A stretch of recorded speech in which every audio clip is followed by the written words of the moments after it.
My name is Abby Getman-Skillicorn. I am the Special Projects Manager for Massachusetts Farm to School, and I'm joined today by my colleague Maggie Noack from the Department of Education, Elementary and Secondary Education. Maggie is new to the team, but is an old hat at farm to school types of work and has been in this field for quite some time. So we're delighted to have Maggie in the cohort of folks working to support statewide farm to school efforts around Massachusetts. And Maggie's the local food systems specialist for DESE, Office of Food and Nutrition Programs. For those of you who are not familiar with Massachusetts Farm to School, we are a statewide organization that strengthens local farms and fisheries and promotes healthy communities by increasing local food purchasing and education in schools. You might know of us because of our Harvest of the Month program. We provide professional learning opportunities for educators as well as food service professionals. Networking, we work on policy and advocacy initiatives that can support farm to school efforts. And we also have a variety of communications like both our Harvest of the Month for Eaters program that is for the cafeteria procurement sourcing, as well as we have a Farm to School for Educators program with curated lessons that are seasonal based on the Harvest of the Month. And we're the contracted outreach partner for DESE's Office of Food and Nutrition Programs on the Massachusetts Fresh Grant. So Maggie, would you mind deploying the first poll if you would please? We're curious. We're curious to see, for those of you who is familiar with Farm to School. So there in our network, we like to talk about the 3 C's of Farm to School being the classroom, cafeteria, and community. So knowing that students can have real experiences learning about farm produce, local fishing, ranching, etc., through their classroom activities, field trips, school gardens. They can also be eating some of those things in the school cafeteria or by connecting in the community through, the community as far as how you define your local community, be it the folks that you work with to do procurement and you have a farmer to cafeteria day, or maybe you're getting students out onto the field trips or that and beyond. So thanks for sharing that, Maggie. It looks like we have a bit of a spread, but some folks are somewhat familiar or at least know the basics, and we have a few who are pretty familiar with Farm to School. Thanks for sharing that.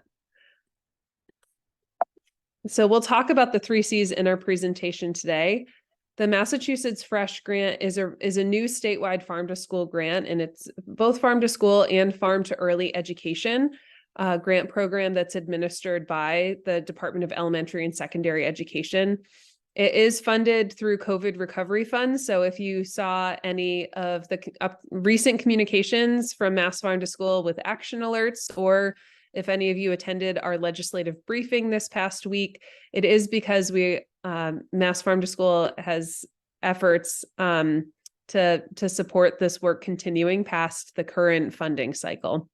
There's approximately $570,000 that will be available with the awards in this current cohort that applications are being received for this cycle, and awards can be up to $50,000 per applicant. The project activities can span through June 30th of 2025. So that means that some grant projects can certainly go for around 18 months, but they cannot be used to continue existing activities. These are not rollover turnkey grants, if you will. Any of your applications must really demonstrate that the funds are used to initiate or expand farm to school activities in your school. For Mass Fresh, as far as eligibility goes, you must be a sponsor either of the National School Lunch Program, or for early education programs, the Child and Adult Care Feeding Program. So the eligible entities are K-12 schools, early education centers, and then government, for-profit, and community-based organizations that sponsor NSLP or CACFP. I forgot to mention this at the beginning, but we will be using the chat for the special links that we are providing to you as resources. But for any questions that you have that you'd like us to address in today's presentation, please enter them in the Q&A function, and we will do our best to get to them today. We will also provide you with a link to the DESE Q&A that is specific to the Mass Fresh grant that is live on DESE's website as well.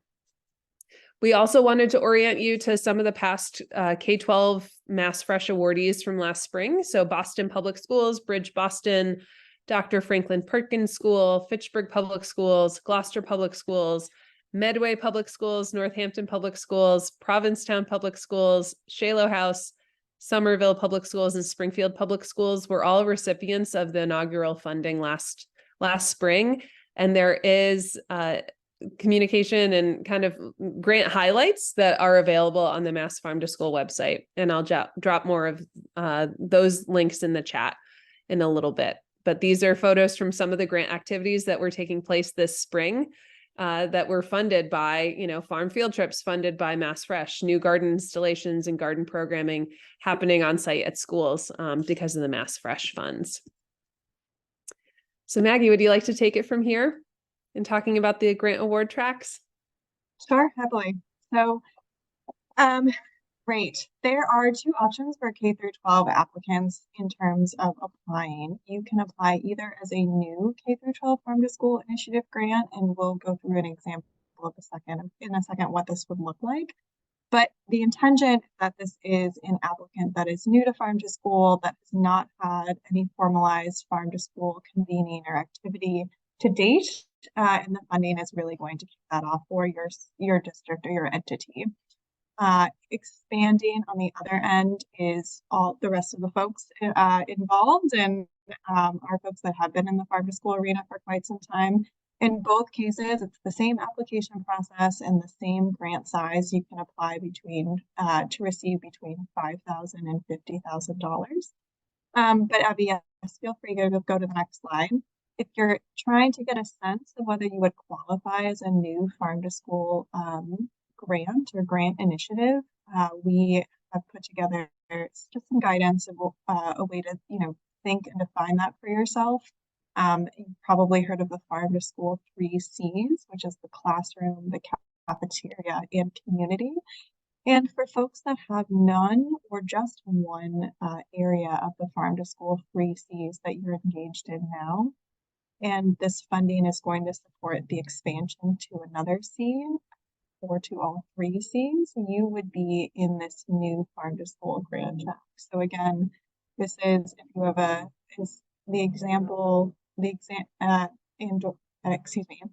for the 3 C's, if you're currently securing local food in your school program, in your lunch or breakfast program, but you aren't engaged in any other Farm to School activity, you would qualify as new to Farm to School because you don't have that thorough integration of 2 or more of the 3 C's. Another way in which you may qualify is if you've had Farm to School programming in the past, but it's been dormant. So as of the application, if you have not had your full suite of Farm to School programs that you have had for the last 3 years, you also are eligible to apply as a new applicant. So you'll see here in 2018, an elementary school utilized school gardens. They had a after-school family cooking class. They also procured local fruits and vegetables, but COVID halted their programming and they haven't restarted yet. So this is a program that, again, we would consider as a new applying applicant for the new K through 12 Farm to School track. Amazing. And then eligible activities. This grant funding is really versatile, which is fantastic. You're really able to utilize this funding to apply for many different activities, from physical kitchen equipment to professional development to supporting local contractors who are offering Farm to School programming like nonprofits or community organizations. You can also use it for staff time. That is all to say all of this funding, as Abby already indicated, needs to be supporting new programming or expanded programming that is distinct in scope from what you may be already doing in your current programs. So, next slide. Awesome. So these are the components of your grant application that you're going to find on the DESE website. As you can see, there are 3 forms that are provided in the grant application that you're going to complete, as well as you're going to be prompted to include letters of support from your external partners, specifically if you are contacting external partners and paying some of your grant funding towards working with a specific partner. We are going to spend some time today overviewing the highlighted topic areas here, the proposal components. If you have additional questions on some of the pieces that we don't cover, please feel free to follow up in the Q&A here on this webinar, or to follow up with Abby and I after this information session, and we can provide you more clarification. Great. But let's dive in. I don't know if it's just me. Folks, feel free to mention anything in the Q&A, but some of your audio is starting to come a little bit in and out.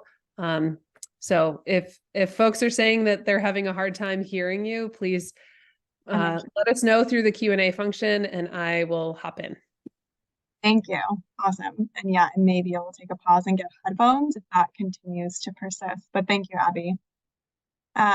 Great. So in terms of the grading rubric for the grant application, I just want to flag that here you're going to see the point values that are available. Abby, do you mind just doing a quick review? I'm going to grab some different audio support. Happy to. Great. Thanks, Heather, for typing in and Cami on the chat. So this is the grading rubric that is for the application, so that you are aware of the point system that will be applied to any particular section of the grant. So meal site information is, a required component of the grant application for for your meal service program. This is the webinar specifically for K-12 districts. So likely it's your national school lunch data. And that is something that you would get from your food service director that's at your school. There's also the project description and goals, both of those are ranking 10 points. Maggie, just let me know when you're ready. But the project work plan, which we'll go into a little bit more description about. We want to, the expectation is that there's more detail delineating what the activities are in your MassFresh project that you're working towards. So you can also talk about the anticipated impacts of your particular grant. The grant does ask who is working on your MassFresh grant project, and as far as personnel, and then also as far as either external collaborators you plan to pull into the project, or letters of support from partners that you're already working with. And there's also another budget. Go ahead, Maggie. Happy to jump in. Yeah. Yep. Does it sound any better to folks? Abby, what are you thinking? Great. You're muted, but I think I got you. Yeah, I think it's sounding a little bit better. It is a little softer. So if you can got it. Speak up. Yes, you got it. Awesome. Okay. Thank you, Abby. So I think Abby already highlighted already, but just a quick highlight again. The largest point values are really associated with the project work plan and the budget. And so while it's required that you submit a full completed application with all components to be considered for funding, you're really going to want to invest that extra time to make sure that you have a really complete and thorough project work plan and a clear, consistent budget that is articulating how funds are going to be spent and how it relates to your work plan. Next slide. Awesome. So the question on meal site data, you're going to have the opportunity in the application to clarify who you are applying for these funds for, and that may be a single school in your district or a collection of specific schools. Maybe you have area in your district that has an elementary and a middle school. They share a garden. You want to just apply for those 2 schools. Or maybe you want to apply in your district for all elementary schools, but you're not going to work with the rest of the district. Those would all qualify for the first applicant designation. And a second applicant designation is if you're going to be providing programming through this grant to the entire school district. Next slide. Awesome. So depending on what you select for question one, what the identity of your applicant is, you're going to provide some very brief information on your school meal program. You're going to provide the name of the site that you're applying for. If it is a school or collection of schools, you're going to line by line provide that information for the specific schools that are going to be included. So in this example, it's just for one school, the Nowak Middle School, and you're going to provide your site number from your DESE sponsorship agreement, and you're going to just select what programs you are offering. You don't need to share the participation data. We just want to have a sense of the overall meal programs that are offered at this site. If you have multiple schools, then you would add a line to this table, and you would continue to fill this out for each specific school. And then if you are under the second entity of applying for your entire district, you're going to be providing this data in the aggregate. And so if you look at this last block here, the percentage of sites within the school or district participating in each program, you are going to basically report the number of sites that are participating in any given program. So in this example, there are 4 schools in the school district. All of them offer breakfast and lunch, but only 2 of them offer a snack program. 1 offers a dinner program, and 1 site participates in the Summer Eats summer food service program. Great. And then the last piece of this question is a narrative question. It's just asking you to explain a little bit more about your food service program and some components of it. Please take this opportunity to highlight the work that you may be already doing with local procurement, and if you're not, some of the plans that you have in the coming months and school year that are emerging from your interest in farm to school. Great. Go to the next slide. Awesome. And so next highlighted component, you're going to provide a project description. And we do ask here that you both take the opportunity to give us a little context if you are not new to farm to school and you have some previous experience with the work, but the bulk of your word count and the space in this part of the application should be used to really highlight what you are doing that is new or expanding the capacity of what you do in farm to school.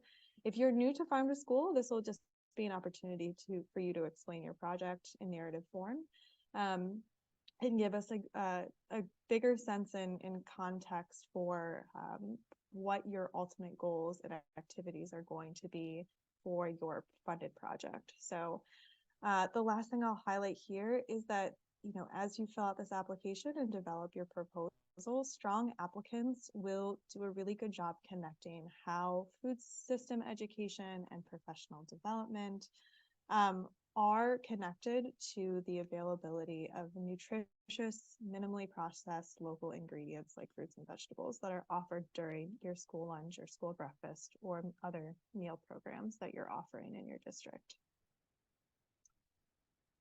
Great. Awesome. Thank you, Abby. So this is the project work plan. And for folks who may have had any experience applying for the USDA's Farm to School grant or who may want that experience in the future, you're going to notice that this work plan table is the same as that appears for the USDA. So hopefully some practice or some previous experience for some of the applicants on the call. All of the different columns that are listed in this work plan have guidance in the application. You can find more clarifying definition of what activities mean, target audience, indicator, target, start, end date, and responsible party. So I'm just going to go over it very briefly here, but happy to answer questions on it. So in the application, you're going to be asked to develop between 1 and 3 goals for the project that you are applying for. The goal you will then each goal you will place in the work plan table. And underneath that goal, you will explain the activities that you're going to conduct with Mass Farm to School, Mass Fresh funding to accomplish this goal. So in this example, you're going to see that goal 1 for the school district is to increase student exposure to and acceptance of local foods. And they're going to do this through a number of different activities that they're asking to be funded through MA Fresh funds. The first is that they're going to host Harvest of the Month taste tests at all their elementary schools. And the second you'll see here is they're going to host some professional developments for teachers so that they get a better sense of what nutrition education can look like and how to do it in their classroom. So the number of activities, oh yeah, if you can go back, Abby, the number of activities is really dependent on the scope and plans of your project. You may have 2 activities under every goal. One goal may have 6 activities. One goal may have 1 activity. That is entirely up to you and the plans you develop in your proposal. It is important that every goal that you develop for, that every goal that you state in your application has an associated activity or activities that are provided in the work plan to clarify how you're accomplishing that goal. And the rest of the columns in the work plan, I will just take an opportunity to highlight that this work plan is allowing you to define how impact will be measured. And so you are going to define your target audience for the activity that you're hosting. The first example, you're going to be offering taste tests specifically to students. Maybe in another example, it's families or teachers. And then the indicator is going to basically be what you are counting. So your quantitative number that you are counting to measure success in that activity. So your indicator in this example is the number of students, and your target is that very number. So 4,000 may be the amount of students that are in all 4 elementary schools combined. You again get to set what that indicator and target is. These are a couple of examples, but you're able to define that for yourself in your application. Lastly, you'll provide a general timeline. I would caution folks to keep in mind the administrative process of applying and then being awarded grant funds may mean that grant funding may not be accessible until late winter and early spring 2024. So I would just caution you to think about when you're starting your timelines in your work plans. And then lastly, you're going to identify the party who's going to be taking the lead in accomplishing that activity. Great. Awesome. And so that piece of the work plan is really your opportunity to very clearly create some action steps for your team and for your proposal of how you're going to use your funding and execute your Farm to School initiative. The follow-up project impact section will allow you some space to add any details about the impacts of your project that the table may not have allowed for. And in that place in the application, we also really want you to think about how your proposed activities connect to the overall acronym of MA Fresh, which is FRESH is standing for Farming Reinforces Education and Student Health. And so how is your grant program working to accomplish that overarching goal that has been set out by the legislation of this funding? Great. And then external collaborators. So you're strongly encouraged to work with external collaborators in your project to be submitting a strong grant application. If you have external collaborators that are going to be part of your budget and that you're requesting funding for, you need to include a letter of support from that organization. You are welcome to additionally submit letters of support from other partners that can provide context about the work you do with Farm to School. Maybe they are a stakeholder that is really showing some some really elevated support for the work you do, or you're demonstrating an informal partnership that doesn't involve paying a partner to do anything specific. You're welcome to submit those letters of support in addition, but we are really wanting to make sure that all applicants who have contracted work with external partners are including those in their application. Next slide. Great. And last but not least, the budget. So just Some quick clarifying points about the budget. You are able to apply for funds up to June 30th, 2025. So that is about 18 months of project timeline available to you. And when you fill out your budget, you are going to be filling it out between twice. You're going to be filling it out for fiscal year 1, which would be project activities that occur all the way up until June 30th, 2024. So this coming summer. And then the second fiscal year will start July 1st, 2024 and end June 30th, 2025. One note to keep in mind is that applicants do need to have plans to spend to start their grant proposal activities in fiscal year 2024. So while you are able to apply and to have a project that spans to 2025 and into the next school year, if you are only interested in funding that is part of the 2025 school year after July 1st, 2025, I'd strongly encourage you to wait until the next grant cycle, which we're currently working to confirm in terms of what the next steps will be for our next cycle. Additionally, a quick reminder that the grant itself will prompt you to provide a budget narrative. This is in addition to the budget document that is provided on the DESE grant website. You'll see there's a comment section in that Excel document. You do want to provide some really brief clarifiers as to what you're asking to be funded in that document. But in the application itself, in the Word document, you will additionally want to include a very brief 150-word explanation of how the costs that you're requesting relate to your project description and to your work plan. Great, so this is what the budget itself looks like when you are accessing it on the DESE website. There is a template. You're going to see 2 tabs, and these are the 2 different tabs you're going to fill out for your 2 different fiscal years.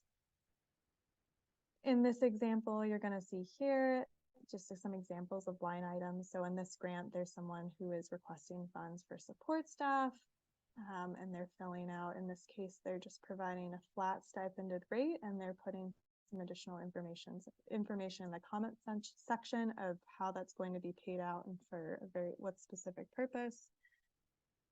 Next slide.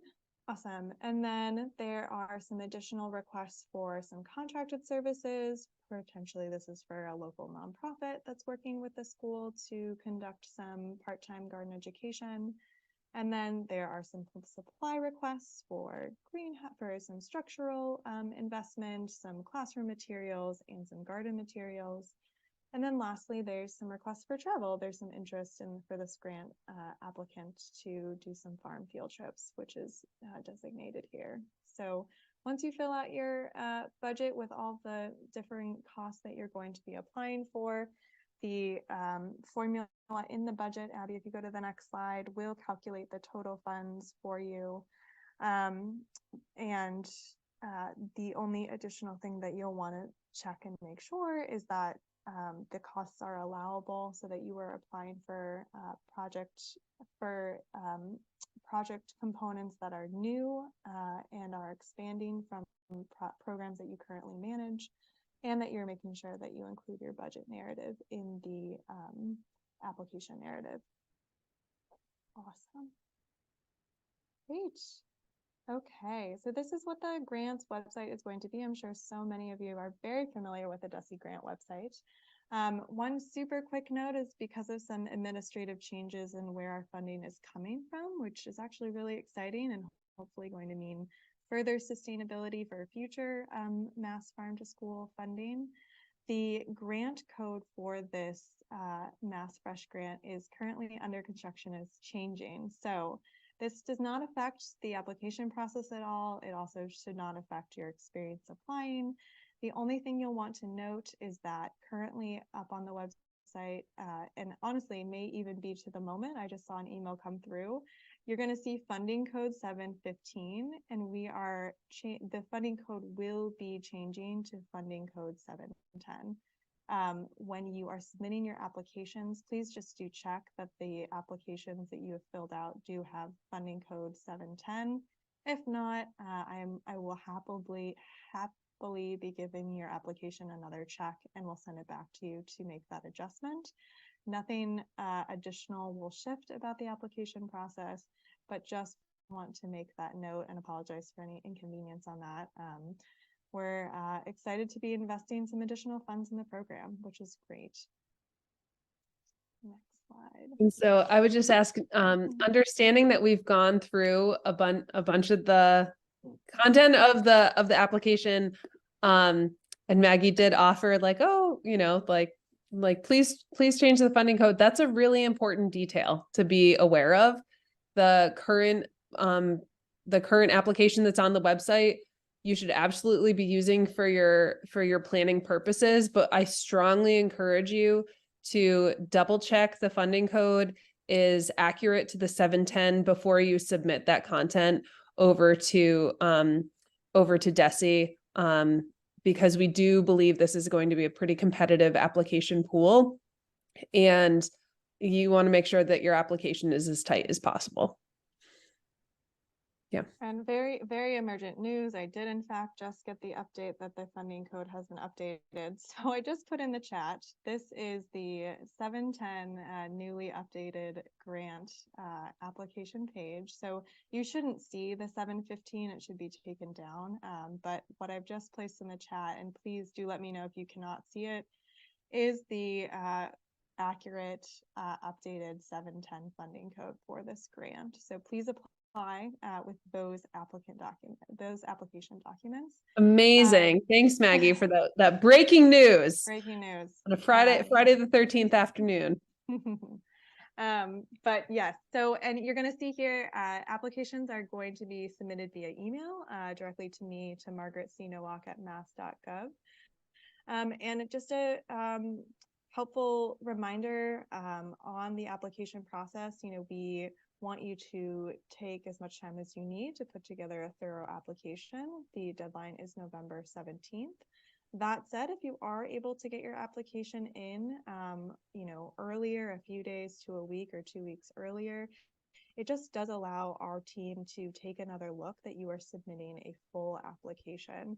And as capacity allows, when that's not the case, we will follow up with applicants to ask for the missing documentation that was not included in the process, so that your application can be considered. When we do get applicants down to the wire on November 17th at 5 p.m., which I have been there and done that, I understand as well, it does not allow the direct communication with an applicant if there are missing pieces to your application, and it means that your application would not be able to be considered if you did not provide all the required documentation. So let that be maybe a cautionary tale of not procrastinating, if at all possible, and getting your application in as soon as you are able to have that additional check on making sure you have all of your components. So, and then speaking of components, the last thing I'll just share is that the application does need to be signed by your NSLP program operator. So in most cases, that is going to be your food service director or your general manager for your district. You're also going to want it signed from the grant administrative lead. So depending on the district, you may have a grants department and someone who would sign off on this. And in smaller districts, it may just be the person who is writing and developing the grant. And lastly, in most district cases, you're going to have the superintendent sign your application, unless you are a NSLP sponsor who is part of a charter school, or in another situation that has an executive director. And then last but not least, there is a Q&A, which Abby has linked here on this page as well. That is updated weekly from questions that Abby and I both receive about the grant process. If you are wanting to keep a pulse on emerging questions or guidance on the grant, I would encourage you to check this link every once in a while to see if there's any new information provided that gives you any additional insight of how you might direct your application. So I think that is it. Thanks, Maggie. As you can see, there are there's a bunch of information. If you use the QR code that is on the screen right now, you'll get to the Massachusetts Farm to School fresh page. And that's where a lot of our grant sources are, including you can sign up for mini coaching sessions. We also have, I'll stop sharing my screen in a moment to drop the other links for the Harvest of the Month program, our professional development calendar, et cetera, into the chat. But really, if you have questions, we really encourage you to sign up for a mini coaching session to run through kind of what you want, what you're thinking of for your project plan before your application goes in. We know that there's a lot of really wonderful programming already happening around the Commonwealth, and there's also just a lot of excitement to initiate new programming in schools. So we really hope you can take advantage of that. I would also say questions that are being submitted through the Q&A are being collected. And so while the Mass Fresh Q&A is currently live and that link is in the chat, though some of those questions are from the Q&A from a webinar that we conducted earlier with the early education programs. So we really encourage you to use the Q&A function on our webinar today, or send your written questions to me or to Maggie, so that we can answer those questions, and then also make sure that those answers are live on the Mass Fresh Q&A site, so others in similar situations can have those questions answered. Great.